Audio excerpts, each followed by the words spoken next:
Welcome to the Independent Artist Podcast, sponsored by the National Association of Independent Artists. Also sponsored by ZAPP. I'm Will Armstrong, and I'm a mixed media artist. I'm Douglas Sigworth, glassblower. Join our conversations with professional working artists. Well, hello, everybody. We are back here on the podcast airwaves, and Will is in Santa Fe. How you doing, my friend? I am. Yeah, I'm back. it's Back home. It's been a little bit of a whirlwind here trying to get back, but yeah, here I am. There you are. I saw you at the last show with your whole life shoved into a trailer and in St. Louis, on the streets of St. Louis. Sorry, Sarah Umloff. I used my free parking pass to park my belongings for the entire weekend there in the artist parking.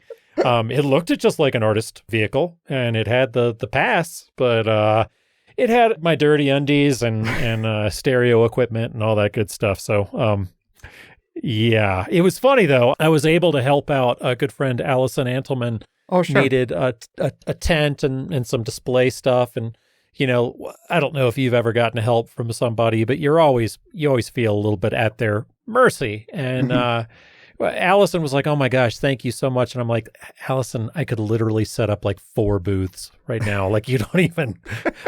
I could build a house here if you want. Like I could do. I've got some lumber. Yeah, I had everything. So happy to help out as I could. If anybody had needed anything there at St. Louis, I was like, "Oh, you need an extra set of weights? How about a craft hut from 2002? Would you like some cleaning products?" All sorts of crap in there, huh? Everything under the goddamn sun. So, well, the show hotel where we stayed, that parking lot, that's attached to the hotel, that is one tight parking area. And I saw so many artists, myself included, having to do that van shimmy, where you have to kind of do the forward 3 inches, back 5 inches until you could get dance into that spot. For sure, it's a dance. I looked out my hotel window. I was staying in the same spot, and I saw the crowning jewel of a parking spot for trailer owners. Like, the spot that I'm talking about, the one that's lined up with the exit so that it's a clear shot. Absolutely. And I was in the hotel just standing there and looking out the window in what I wear to bed. And it's an undies theme today so far. I don't know where this is going, but standing there looking out the window, tempted to moon Rob Matthews as I see him moving his van, and then I realize that the golden spot is available. So I'm pulling on my jeans like Marty McFly and just taking off running down the hall, and before somebody else nabbed it, right? Oh my God, yeah. But it was amazing because everybody was leaving to try to go set up. So that's when I moved my trailer in to kind of slide in, since it didn't have the art stuff in it. Yeah. But yeah, so I got the coup de grace, the crowning jewel of trailer parking. And man, that parking lot is tricky. It was, yeah. Well, speaking of St. Louis, how did it all go for you? What was it like this year? It's expertly run. Last year I took notes. I took notes on what they were looking for from me, and hey, I really loved this style and et cetera, this theme. And so I made sure that I was ready, and those were the pieces that they could not have been less interested in. Oh my God, you turned yourself into a pretzel. You show up and it's like, darn. I guess, that's always the way. It's the Murphy's Law. Everything that you prepare for in this business is not going to be what you're going to sell your older work, or you're going to sell this or that if you prepare. I don't know, but I still feel good. It left me feeling good with the body of work that I have left. Cool. And I had a decent enough weekend monetarily, so that works. Did you happen to know that there is a Chihuly exhibit in St. Louis this week? You might be surprised to find out that I don't really give a shit. Well, I heard about it nonstop. Everyone walked in the booth and said, "Oh, you might want to know this. There's a Chihuly exhibit here." That's hilarious. They just kind of assume he is your god. But actually, I don't mind Chihuly. No, and I don't either. Stuff. But it's one of those things where when you hear it, nonstop. But I have to say, because of that exhibit, we had a phenomenal show. I mean, glass was on everyone's mind, so we did really well. Oh, that's interesting. I wonder if that's really cool. It was in the news and like you said, on people's minds. That's fantastic. I'm glad to hear it. Yeah, it was pretty cool. It had kind of an interesting situation I wanted to talk about with a potential commission, where somebody walked in our booth and they saw one of our more substantial pieces, and their reaction to it was, "Oh my God, this is perfect. This is exactly what I want. I've been looking forever for it, blah, blah, blah." So to me, it felt like it was going to be an easy across the finish line kind of thing. Yeah, definitely. So we had a Zoom meeting this week, and when we got to talking, this perfect thing started to evolve in their minds. Okay. Which, I mean, I understand that collectors are gonna, they want something particular and specific or whatever, but enough time had gone by that they were now starting to dream up variations of the theme. This is perfect as long as you do it this way and you do it this kind.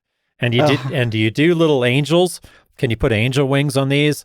Well, I know the type. I don't want to get down on it because, I mean, it's not necessarily out of the conversation yet. But what I wanted to kind of talk about with it was, as the conversation was starting to stray more and more away from what we do, right? I started to feel that pressure to kind of chase that, like, to make them happy. And to kind of turn myself into knots and say, well, I can do that, I can do that, I can do that.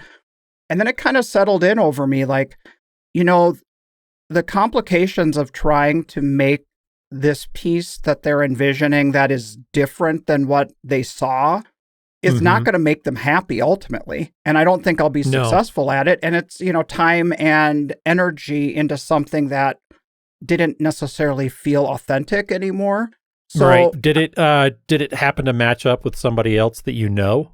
Could you kick them to somebody else? Not anyone that I know that's a contemporary, but some of the bigger name type people out there that the people might know, and that sort of thing. So I had one in Cherry Creek come by, and they were like, "Oh my gosh!" And if you know my work, I work mostly in black and white. I've started sprinkling in a little bit more color here and there, but I think I've told this before, but it made me feel really good. They were talking about, "Oh my gosh, I love your work. Can you do something a little bit more brightly colored and more mid-century modern?" And I'm like, have you met the Grosjefinkos? Because they're right around the corner, and they probably already have that in their booth. So why don't you just go down there? And it made you feel good because all of a sudden I don't have to do a commission that is out of my wheelhouse that's going to take me 10 times longer that, the client and the artist may not necessarily be happy with. So why not give them to somebody that can nail that look? Yeah. Well, in this case, I tried to keep them invested in what they originally were feeling that enthusiasm towards. That was real. When they walked in and saw what we do, that was real. So I was trying to walk the line with keeping boundaries with what we're willing to do, but then, also not losing the sale. So I don't know. We'll see what happens down the road. It's going to involve more conversation and everything. Yeah. A mark of highly successful people is saying no. So you could always do that too. Right. Sometimes I don't want to do those commissions, but I hear you working towards it, and that works for you too. Yeah.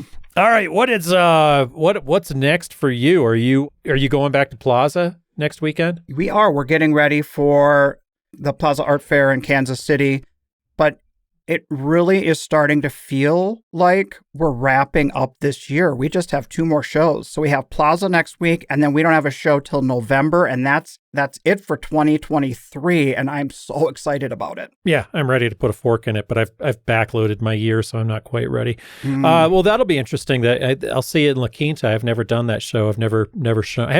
I haven't shown in California since the 3rd year, I think, of this body of work. So it's been like 9 years since I've been to California to show. So, oh wow! And I mean, it's right there. You're not that far from Southern California. Yeah, exactly. I mean, I'm only 10 or 12 hours, and it's a pretty easy drive here from New Mexico. Just driving across Arizona and through the desert and up through Bakersfield, or down. Not that would be Sausalito. I don't know.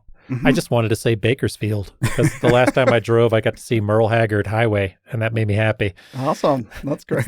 It's the little things, Douglas. It's the little things that mean a lot. Hey, so speaking of California, this kind of worked out interesting. So one of our other kind of interactions with a collector, a sale that we made that I thought was kind of an interesting, it kind of pushed them over the finish line, was they didn't really want us to ship this piece to them. They were hoping it could just kind of arrive at their door.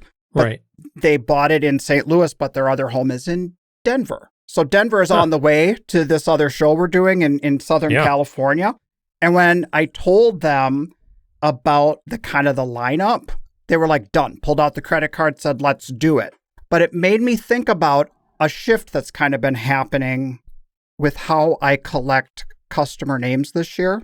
I'm finding that I have collectors that I'm seeing at multiple events at multiple homes that they have throughout the country.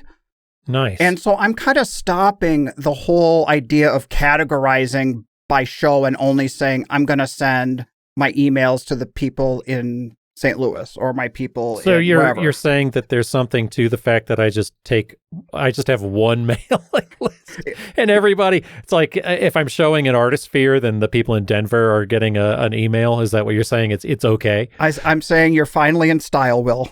Yes, thank you. Yes, the second home people. All right, that's good. Yeah, I'm treating it like more like quarterly newsletters.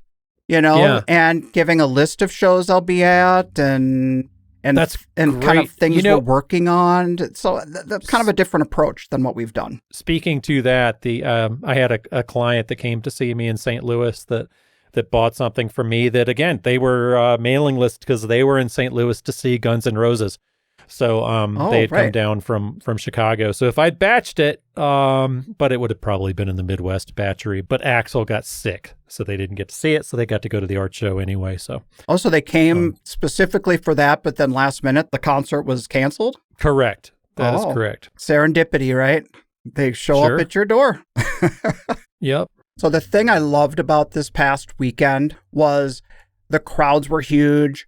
The energy was on point. I mean, it was just like massive. It was great. Yeah, St. Louis had been waiting for a nice weekend. It had been in the hundreds previously, so we really both dodged a bullet and the community was ready for sure. Definitely. Yeah, I was so happy to have that coming off of some of these shows that had kind of a different energy to them. Sure. And there was a show earlier this season where there was just this big kind of lull where there weren't too many people walking through. And I had this customer walk by and she looked at us sitting there and kind of looking out at an empty aisle. And she gave me that look, Will, that look of pity. Oh, you get a big frowny. You get I'm sorry. Poor Douglas. Yeah. So she walks up to me, gets really close, and I think she feels the need to give me this pep talk. And she pats me on the shoulder and she says, "It's okay. You're going to be very successful someday." Oh, brutal. God damn. I had I've got a good friend, a dear friend in Richmond, Virginia, who's a very successful landscape architect. Yeah. And she was running a crew and they were redoing the community median kind of project right around, it's like a whole planting thing. It was right around the spring and right down near City Hall. And they're doing this like a I don't want to say millions, but it was a lot of money and putting all this stuff into a sprucing up the city for the spring. And somebody rolled their window down and said, "Should have stayed in school." And the whole crew just busted out laughing. But it sounds a lot like that. You should have stayed in school, Douglas. Well, I wasn't sure if somehow she had like these like psychic abilities, if she was like a Sylvia Brown or something. And she had a vision and she just saw like these big, pie in the sky kind of things for me or whatever. I don't know. Yeah. Never know. You're going to make it one of these days. Just stick with this thing. You'll be all right. It was pretty funny. So yeah, it's funny you were talking about collectors and multiple shows in different cities. And that does get me back to the fact that there are people that are art show fans. And I feel like that used to be a thing that would happen with the Florida circuit and folks would go down and if they weren't into the beach, they'd go and they'd run around to the Florida circuit. Like every 20 miles you're talking, or what? Oh, yeah, you can't throw a rock. But I it's funny, I actually have applied. I said I would never do it again, but since I moved to New Mexico, but I actually did apply. We'll see if I could make it work, but I did apply to some Florida shows this year. I find myself in the doldrums of winter kind of wishing that I had, and so let's give Will Armstrong Art some options, right? Let's see what we can do. I think I spent a fair amount of time at my computer screen yesterday getting those Florida applications in too, which I'm sorry, I didn't want to deal with it. It's been like one of those things that I'm like, I can't focus on next year when we're still in the throes of this crazy year, you know? Uh-huh. And there you go. I mean, a deadline was coming due, and that peeled off the Band-Aid, and I got those applications in yesterday. I started a bunch, and I went back, and yesterday I looked at them. It's kind of like my eggs. You know, you start the application and it logs you into your location, so it doesn't, even if I finish one that's due tonight by midnight, today, the fact that I started it like a month and a half ago, it makes it look like I finished. Once that ZAPP thing batches, that's how it comes into the list, isn't it? Do I understand that correctly? Oh, are you saying like the order of how it's being shown? Yeah. Oh, I don't know, because every show has the option to show the category randomly or to do it as they're submitted. Don't tell me that, baby. Come on, I don't want to hear that. I really don't know. I can't hear that. Yeah. No, it's all, I did a good job. I did a really good job. That's the way it goes. Good boy, Will. Good boy, That's Will right. Armstrong. I did a good job. Attaboy. Oh, fuck. I can't do it. I don't want to do any shows anymore. Watch it. I'm not going to get into any. Like, I heard your podcast. You don't want to do any shows. We'll help you out with that one. Yeah. So, hey, getting home from a run of shows like this and getting all moved in, what does that kind of look like for you? I mean, I've thought about this. I wonder if some artists, if they get home from a long week or a busy run of shows, do they just like leave everything in the van and just take a couple of days off, or do you just like hit the ground running? I mean, I don't know. I had to set my studio up, so I had to come back, and I left it a dump. Typically, I like to clean house before I leave, but it was a scramble to get out of here, and so it all fell on the studio. So I literally had paint in like stagnant cups, and I mean, it was pretty nasty when I got in here. And did it look like you got a bomb threat warning and you had to evacuate the building immediately? It was more like hobos, honestly. It just looked like a boxcar. Just pretty nasty.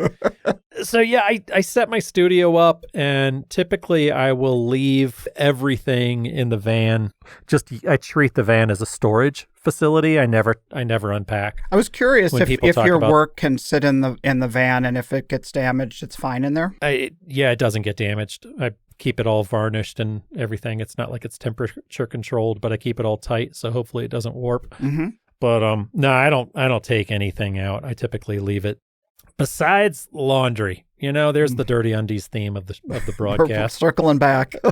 It's all coming full. It got a little recall action as the comics. I think Will has Dirty Undies on today, everyone, because he keeps talking about the Dirty Undies. I've not even got a solo commando thing happening. It's not pleasant. But there's back to the disgusting banter. Man. Or nauseating banter. Nauseating, yes. Said. Yes. Wouldn't you love to meet that lady on the road? Yeah. Not so much. No, I mean, typically, if I have like more than 4 or 5 days, I feel like I can knock a painting out. So, but what I've found is that the kids have so many activities, and they're in opposite parts of the city.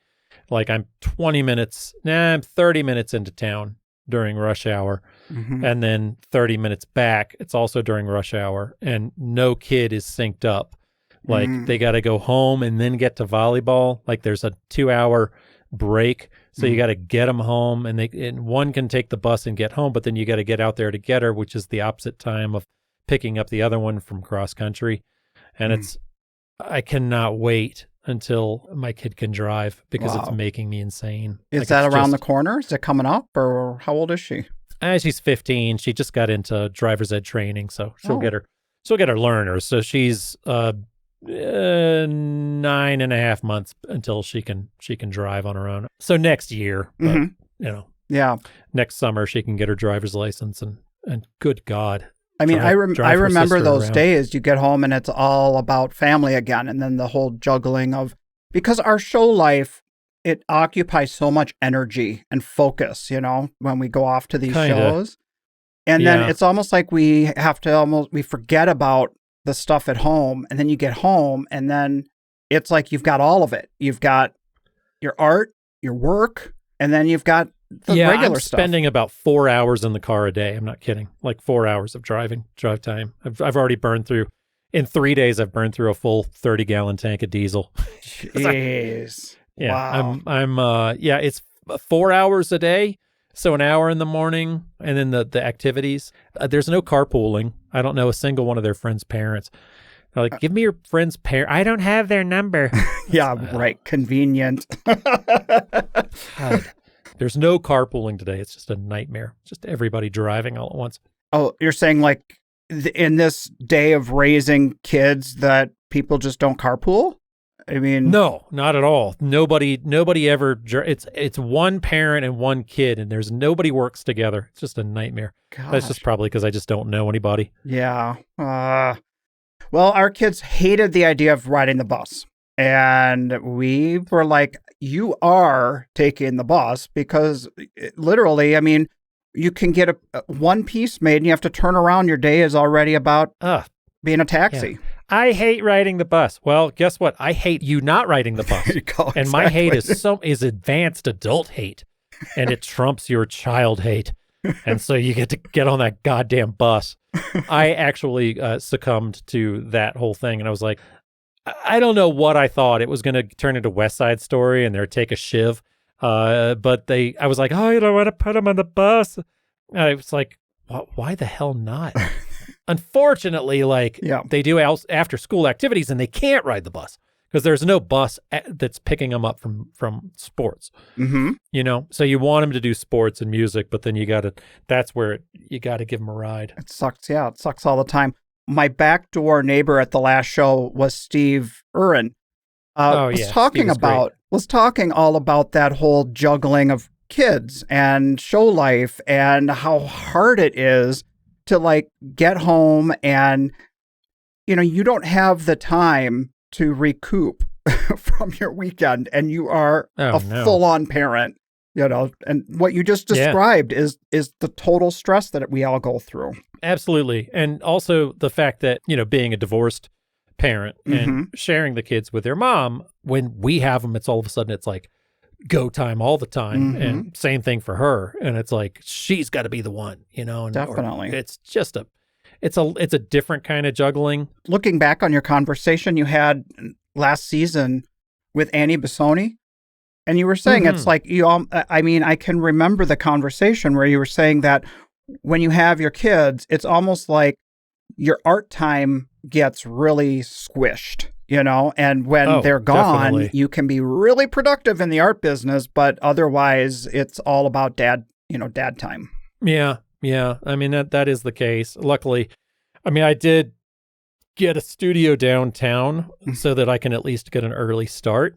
But man, that is the case. I feel for the parents out there who are doing the juggling, and especially the double artist parents too. The Jason Brecks and Katie Harolds of the world who have young kids who are getting ready to start school and things like that. So heart goes out to them as well as me. My heart goes out to me, Douglas. You first and everyone else second, right? Yeah, move to a town that has kid Uber. They've got something they're working on. Are they really? Is that a thing? Yeah, I'm not sure it's set up everywhere yet, but I think in some of the more major things, they vet the drivers, so they're not just like, free kids. There you go, like the Boy Scouts of America, right? Oh, God. Yeah, that's a nightmare. Good Lord. Well, the other thing about being neighbors with Steve that I thought was really cool is he started doing this thing with his neighbors where he'll do this collab thing. And him and I did that this past weekend where he did stuff on social media where he would showcase one of his cabinets with, a collection of our glass on top.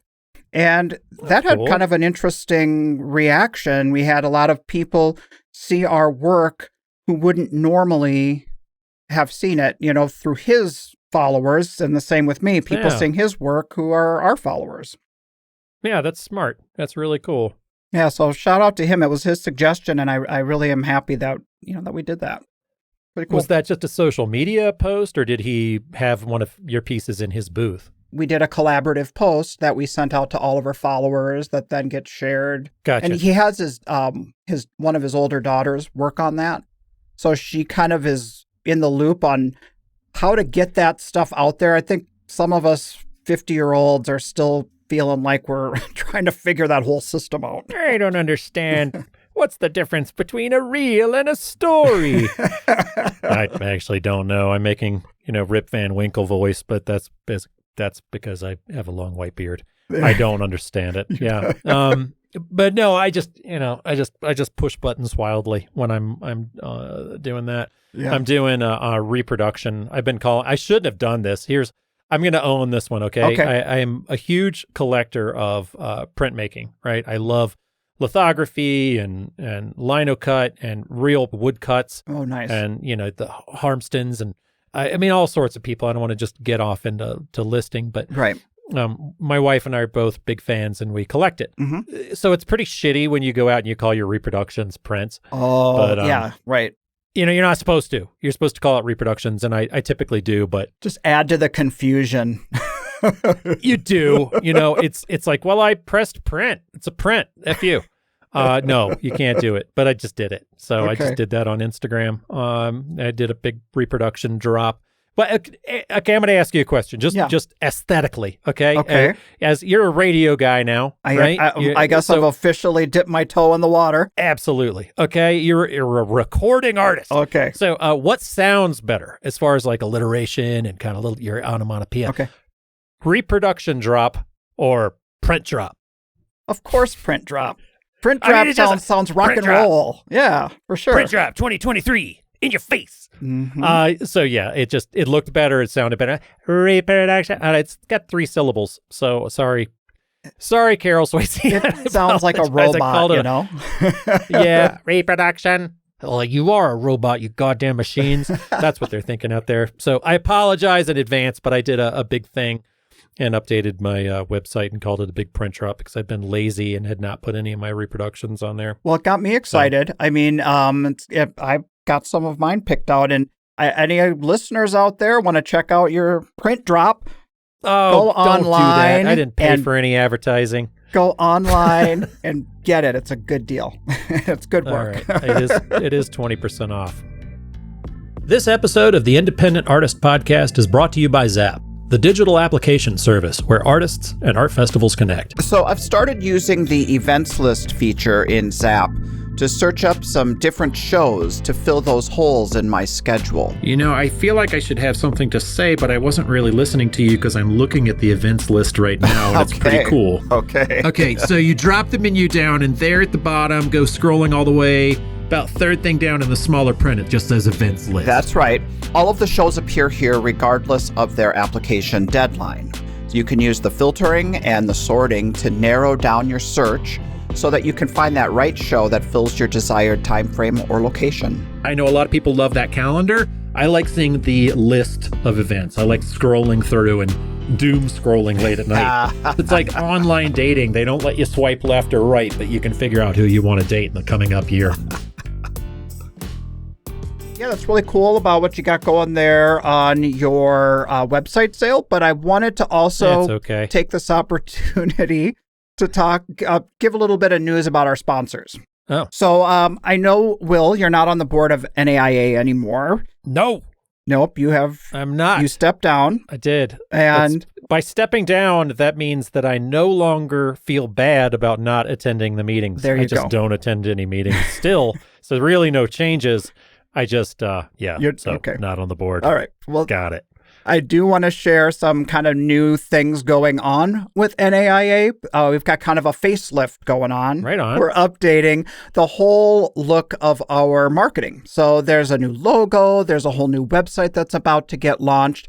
And coming soon to a packet near you will be this beautiful postcard telling you all about NAIA and kind of promoting some of the cool stuff NAIA is doing. So look out for that. Very cool. Yeah. That's nice. And there are, it does have a breath of fresh air, kind of the board is getting a bit younger. So it's nice to see that kind of branding coming up. And that's, as I was out the door, I kind of checked in and saw some of the branding things, and I was like, oh yeah, this is going in a really good direction. So I'm excited for everybody to see what NAIA is up to. Well, you like to use the expression smart guy.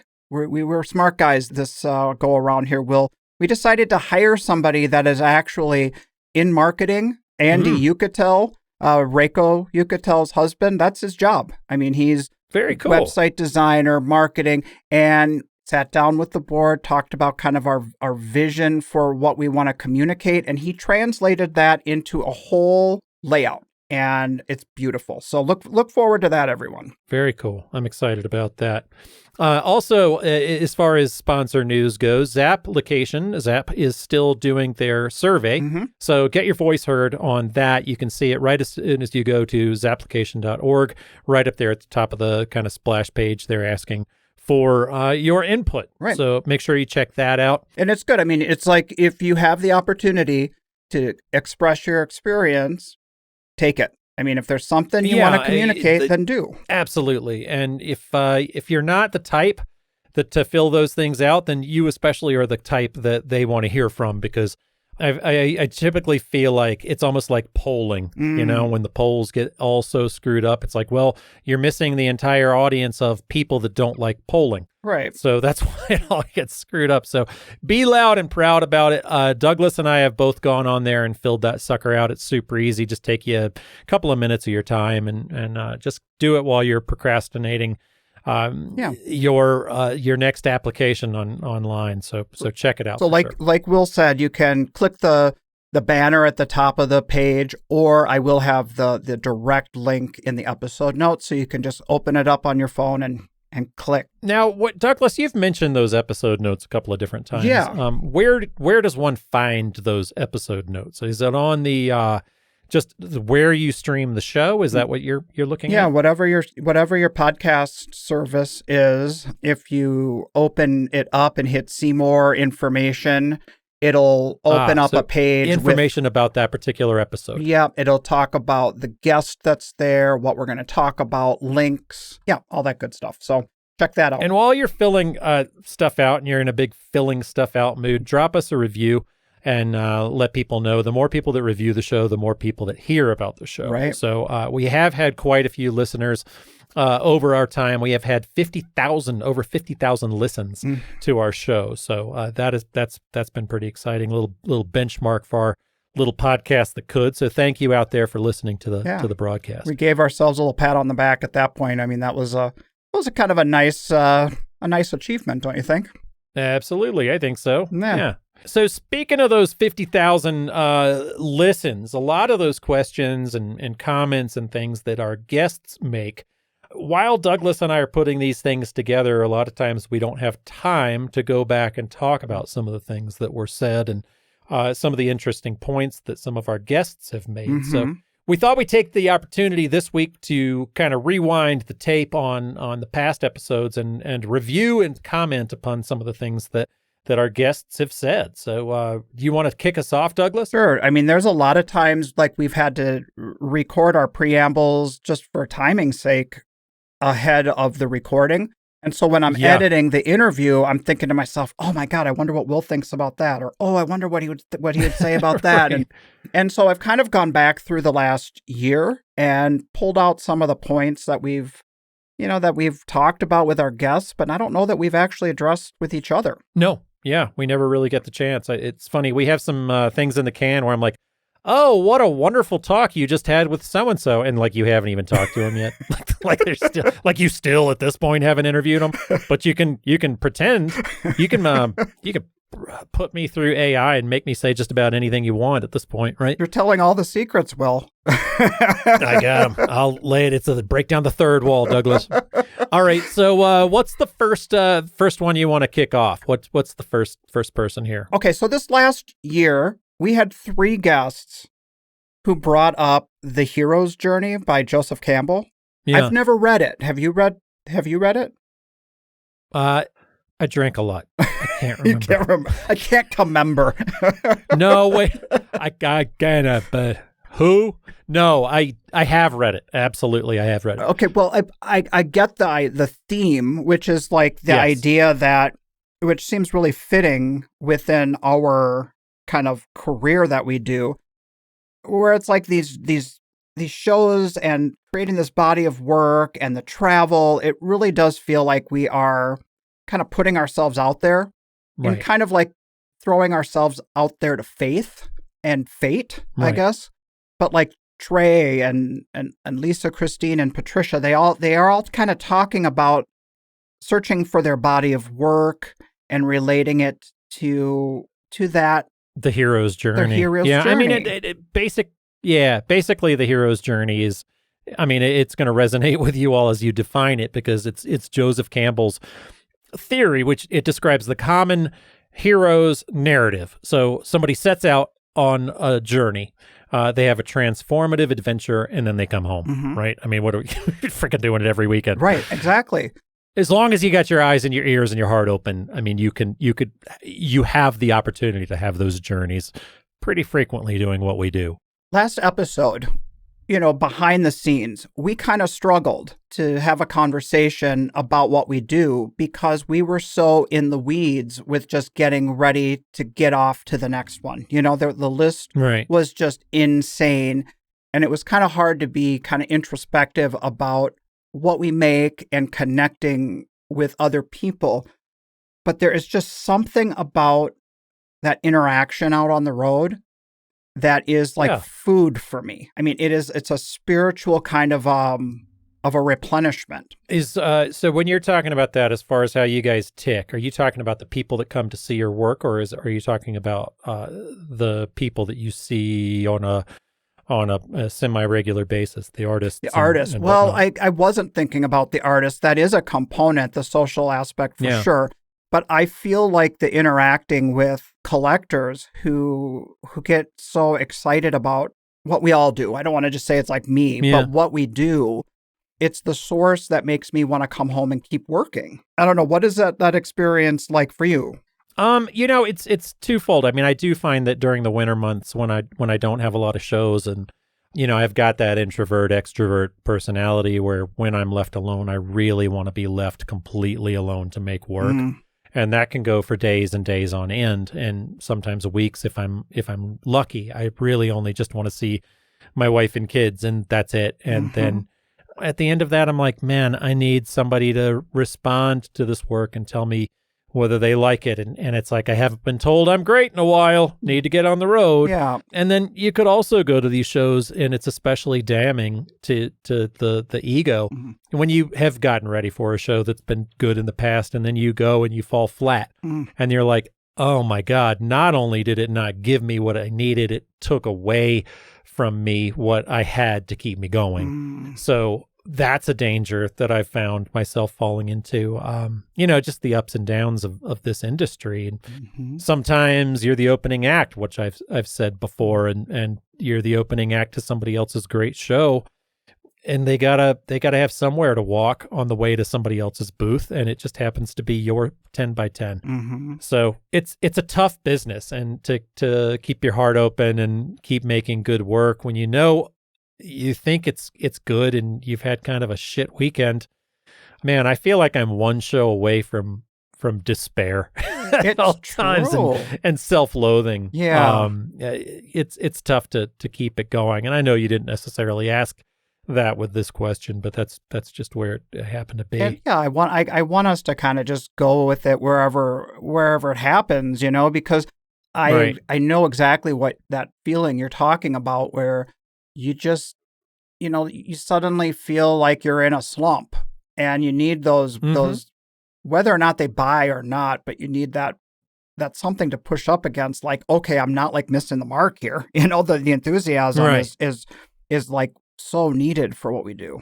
Absolutely. And sometimes it means that, like St. Louis, one of my favorite parts about the show has nothing to do with the actual show, but the fact that there is a central hotel. Like typically we go to these shows and there are multiple hotels and options for you to stay.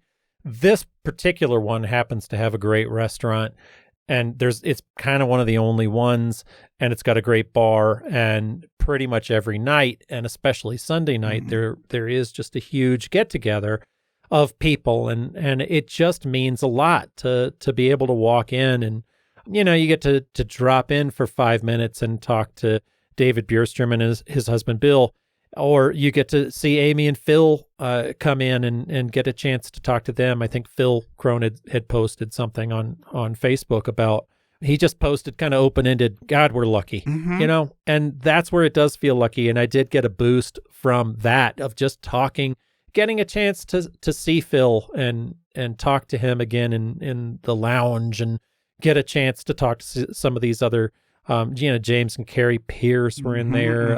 My lovely wife and I got to go, and we got to bring the dogs, because it's a dog-friendly hotel. So I got to go to a party with some of my very favorite people and bring my dogs, which is amazing, Well, not only being just like centrally located, when I checked out, I actually thanked the front. I'm like, please pass on to the sales team. Thank you for giving us a decent rate. I mean, right. it made it so that we could be there. It made the show easier to do. Well, I didn't want to thank the front desk, because the bartender was Oh, really? God, she was terrible. Oh, no. We were spending so much money with these people, and it's such a great party. And every time you go to refill your libation, the hospitality industry has become less hospitable, let's just say. Oh, totally. It's like they feel like they're doing you a favor, and I guess they are, but they're getting paid for it. And we're paying them if they have a good attitude about it. So, yeah. I guess. I just don't like young people anymore. Well, get off my lawn. A sign of that long gray beard growing in, right? Yeah, it's what I was talking to Eric. Oh, this is amazing.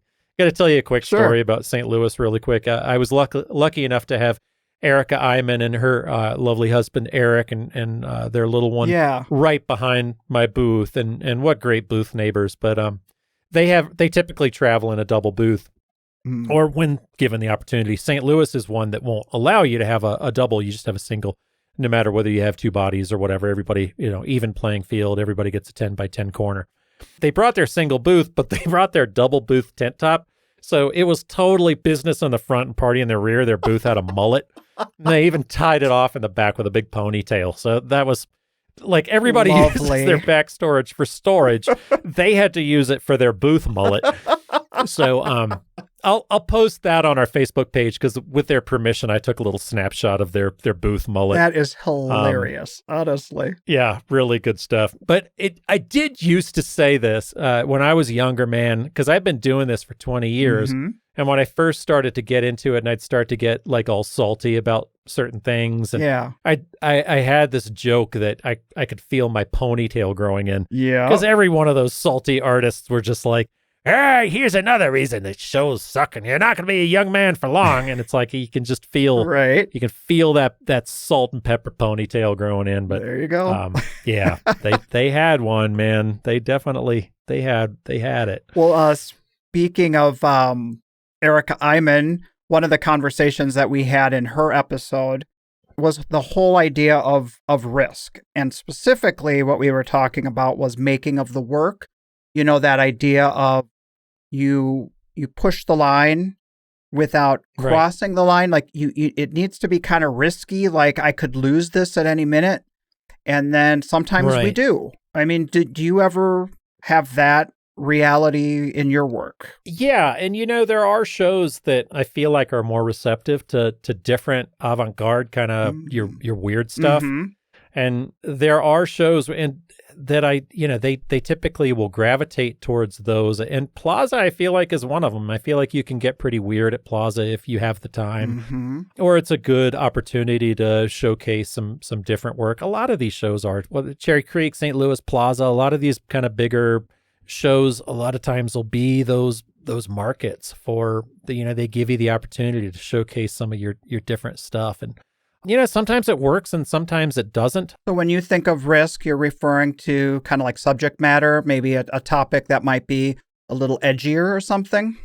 For me, yeah. I am. And for you guys, it's probably more technique. It's physical. It's definitely like if we heat the glass, 1 second too long, it could just get away from us. And it's riding that line. If we stay back from riding that line, it loses its pizzazz. It loses that special quality about it. It's what I love about glass. It's like an adrenaline thing. I just live for it, honestly. Interesting. I do have a tendency to rework or to overwork my work. And what I've developed over the years is a very, very clear steps in my work. And I've talked about that on the show before, but as long as I'm following, as soon as one step is over, I shut the door on that one. So I can maybe rework that first step. But once that one's done, I'm like, okay, I'm done with that, on to step 2. And as soon as I'm done with the 5 steps of the work, it's done. I'm never going back and reworking something completely. Well, I think that when I am in your booth and I'm looking at your work up close and all the detail, every little choice of all the things you add to your paintings, and I'm thinking there's just so many layers to it and so many ways to go with it. And I could see that if I were you, I wouldn't know where to stop. You know what I mean? Yeah, it's funny. I say this to clients all the time, but it's part of my spiel. Sure. So if I get into robot voice, then I apologize. But I do try to say as much as I can with as few shapes as possible. So it's an illustration technique that I picked up in school and kind of working through that. So that part of it, once I have that sketched out, I'm like, okay, now to simplify it with the black or with the ink. It's almost like comic book drawing, but thanks. But I do feel for other artists that talk about, I can't remember whether it was Beth talking about Beth Bajorski or Mark Winter talking about his wife, Beth Bajorski. It might have been Mark Winter, but I think he was talking, it could have been him talking in a private conversation too, but he was talking about people just never really knowing. It's like, well, this didn't work. I'm going to rework this. I'm like, well, how many times can you rework it? And it's like, well, it's endless. And that part in my own psychosis, in my own anxiety, I have to have those finite steps or I'll never let a piece be. Yeah, you'll have five paintings on top of a painting, right? Well, yeah, and you can see a spot in an illustration style like I've got that you can see where I've reworked something because I have to go back in and paint, take the gesso out and repaint it white on top of it, and so the layers no longer shine through. So anyway. Well, another element of risk that we addressed a lot this year was the physical risk. I mean, look at David Mayhew going out and chasing tornadoes to get his artwork, or Lisa Christine doing her human rights activism with slavery, with documenting slavery, or even Ray hopping on a raft and fleeing Cuba. I mean, these stories were just so not crazy, but just intense. Are you saying they have more risk than me putting some gesso on a guy that I didn't like? Those guys, I really admire them. Yeah, I really admire that. I do too. And I meant to talk to Lisa Christine. I saw her at the little St. Louis Sunday party, and I meant to go over and speak to her, and I didn't. So if I came off, she's so interesting and she's so intense that I got scared. I didn't want to talk to her. I got scared. I got scared. I didn't say hi. I'm right there with you. And I told her this. So she's not scary. She's just she's so cool. I told her at Sun Valley, I said, I'm sorry, I get a little tongue tied. I'm a little intimidated. And she said, stop it. You stop it right now. And she gave me this big hug. She is so approachable. I think I came off sometimes, you do that. And they're like, God, I think I just big leagued you, and I'm like, God, that's my biggest fear. I don't want to go in and be like, yeah, what an asshole. Yeah. I just I'm the least bit trying to do that. I try to be as kind as I can, but sometimes I'm scared of the lady and I want to talk to the lady. She's maybe mean. A little scaredy cat. Her works better than me and it's more interesting as she takes the risks. Yeah. And I gesso little dudes on my pieces. I just put a little guy. Anyway, anyone who's into those stories, you should go back and listen again or listen for the first time. Those 3 artists had some very interesting stories about risk. So cool. Well, another thing about risk is is kind of the physical challenges that a lot of our guests, myself included, you included. I mean, we all have been going through all these physical struggles over the last number of years. And those talks were pretty powerful with Kat Tesla, Oliver Hampel, and Anthony Hansen. I feel like I had such a minor fixable thing that it's such a minor. Actually, here, not to talk about me, but if you're in the least bit a football fan, Aaron Rodgers had a Achilles snap, and they've got it on slow-mo, and you can watch the Achilles go boing in his leg, and you can see that's exactly what it is. So did he go down like the flounder on a dock, like you said you were? Absolutely, flip-flopping all over. He was much more of a man about it than he was. Count me.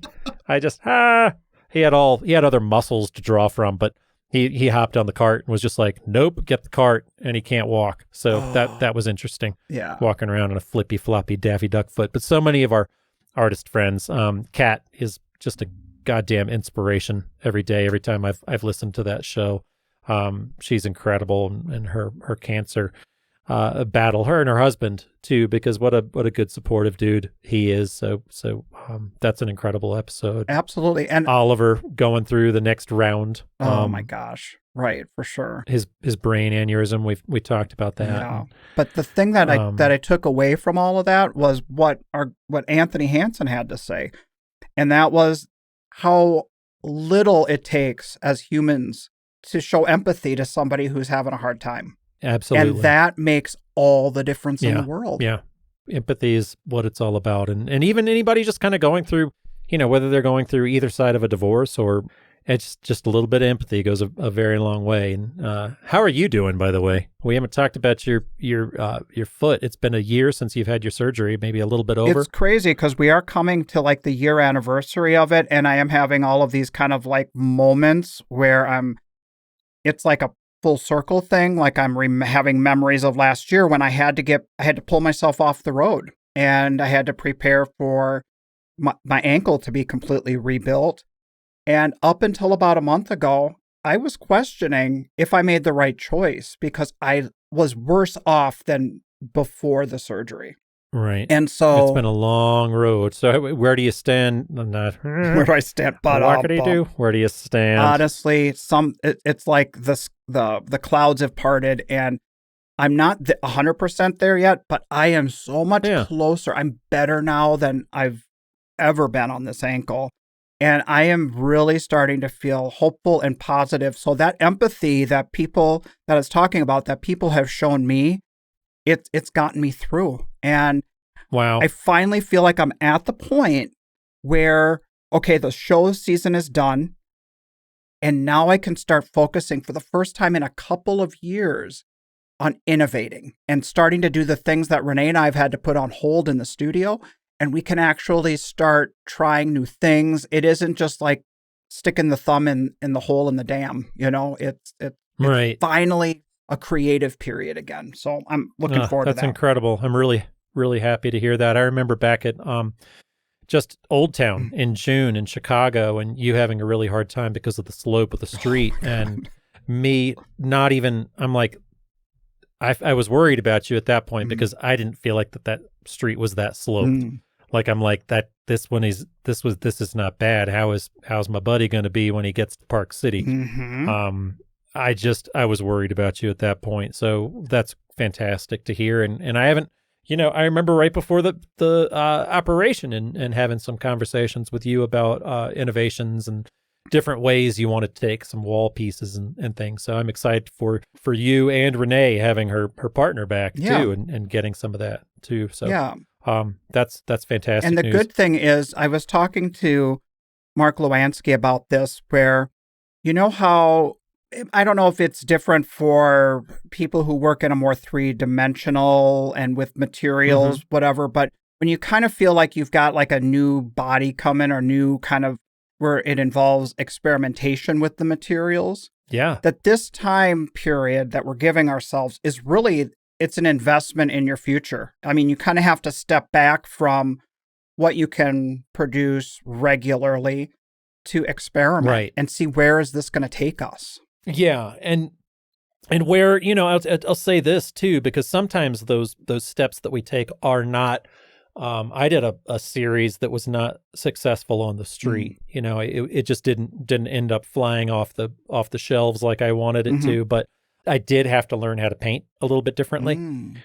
So in that instance, the other pieces that I make are stronger. So while I'm not thrilled with the results of the one series, I got it out of my system, and I'm on to something else. So cool. Yeah, I do feel like sometimes you're going to learn something whether you wanted to or not, and it may not always be the case. It's not like a direct correlation. Like maybe the thing that you've dreamed up, right, the energy you put into that might actually benefit a different body of work. You know what I'm saying? Yeah, and sometimes it takes another artist to. I remember Jay McDougall came into my booth. He was another one of my neighbors. God, we had a great neighborhood. Totally. I was right next to my wife, and then like in our quadrant, we had Erica Iman, Jay McDougall, my wife, and myself. So I was like, I couldn't have been happier with that. And then like right across the way, I was sharing space in my quadrant with Michael Paul Cole, amazing photographer and found object frame maker, and honestly, just one of the gentlest dudes to talk to. Just his voice makes you I got to get him on the podcast if we can. Absolutely. That would be awesome, because he's just like zen in the art of being that guy. So see what we can do on that end, right? For sure. I'd love to hear her talk with him. Podcast wish list. All right, we'll add it to the list.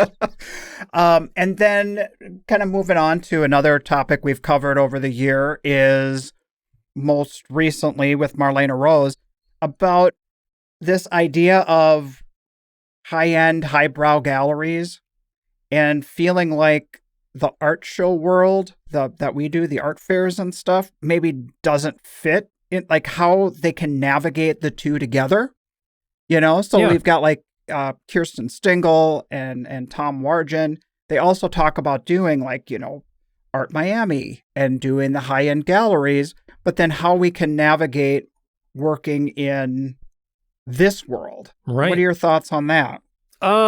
Just keeping it balanced and trying to do different things. And as far as that goes, and correct me if this isn't what you asked, but I'll be a politician about it and just answer the question that I wanted you to ask. Well, it's open-ended, so asking. Honestly, just wherever it takes let somebody else do the heavy lifting. The galleries that I am involved with, let them, if they want to do the big shows.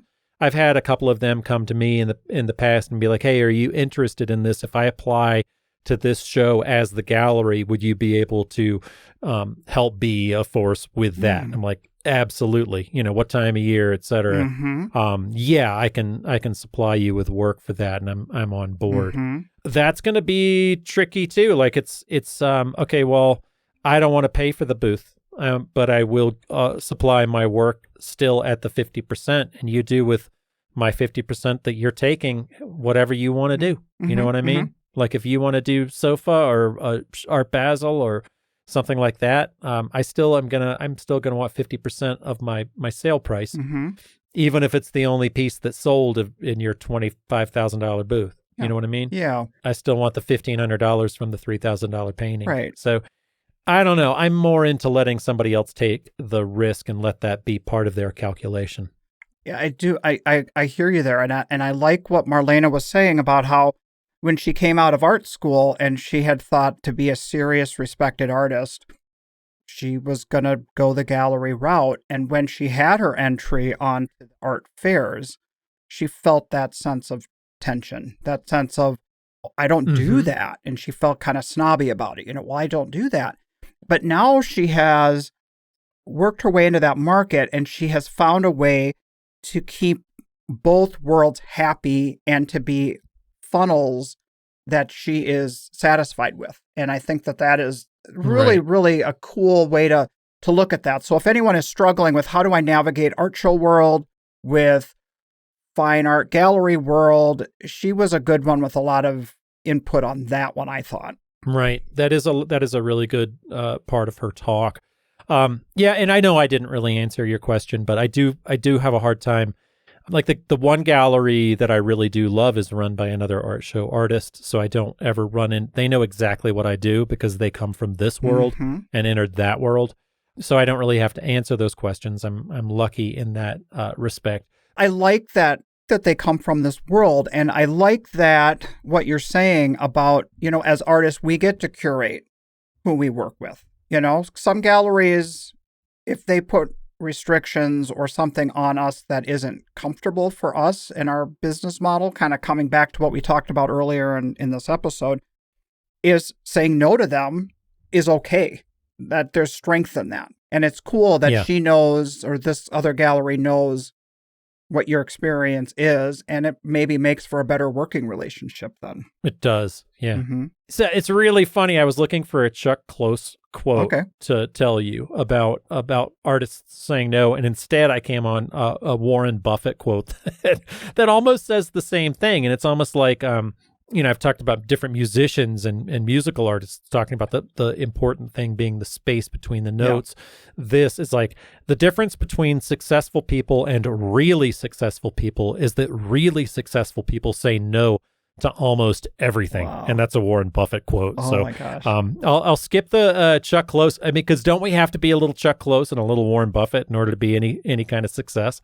Isn't that the yin and the yang? I vacillate between that, because then there's this other school of thought where they're like, say yes to everything, because we might be afraid to step into something unexplored if our first reaction is to put up a wall. So, I mean, I don't know. Well, I guess you have to feel it. In creativity, I think that you have to say yes to your own creative process. But when somebody's asking for your time, it's like, I think it's a lot easier to say no.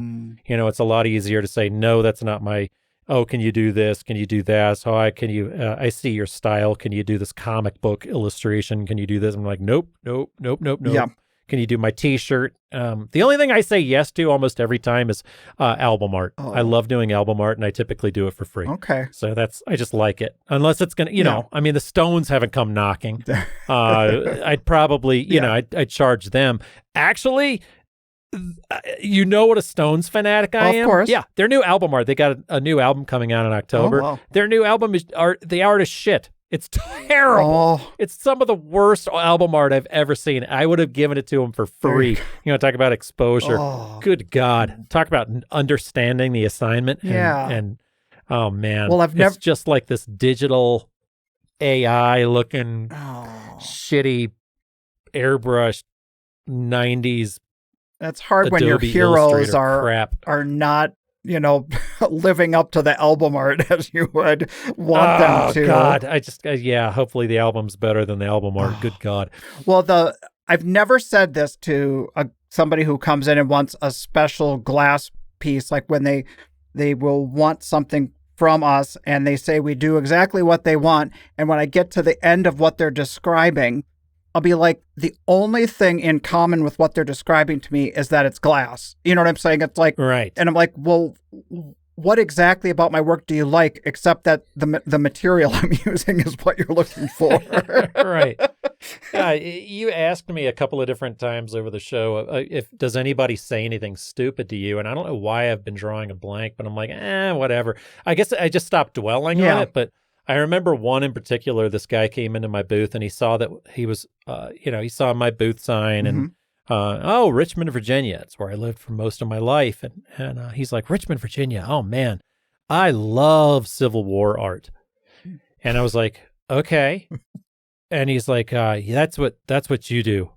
I was like, no, that I've never.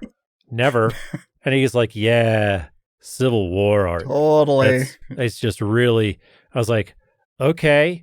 He's like, can you, so this is what you do when you paint the Civil War? I'm like, I've never ever painted the Civil War at all. I hate, actually. And he was like, what? You're from Richmond. I was like, yeah, I hate Civil War art. I will never. He's like, well, would you do a thing like with like a Robert E. Lee? And I'm like, you're like, dude, no, I will not paint a Robert E. Lee. I actually did have an idea. That's whatever. I did, like during the demonstrations, Black Lives Matter demonstrations and George Floyd demonstrations. I had an idea to kind of honor that movement. Yeah. And it just wasn't my story. I just couldn't do it. Sure. It's like I kind of wanted to do, I don't know, I wanted to team with a graffiti artist, and then like they were like, no. Mm-hmm. A couple of the people I talked to, they were like, no, that's not what I do. And I'm like, perfect, good, perfect. Just say no. Just say no. All right. And then to kind of wrap up our episode here is the conversations that we had with people like, Duke Clausen or the Zachmans or Amy Flynn. Yeah. They have so many stories from the road. And I just feel like, there's so many reasons we do this podcast. And the cool thing with our conversations really is kind of like sharing amongst ourselves those outrageous stories that, you just can't make the shit up, No. Yeah, absolutely.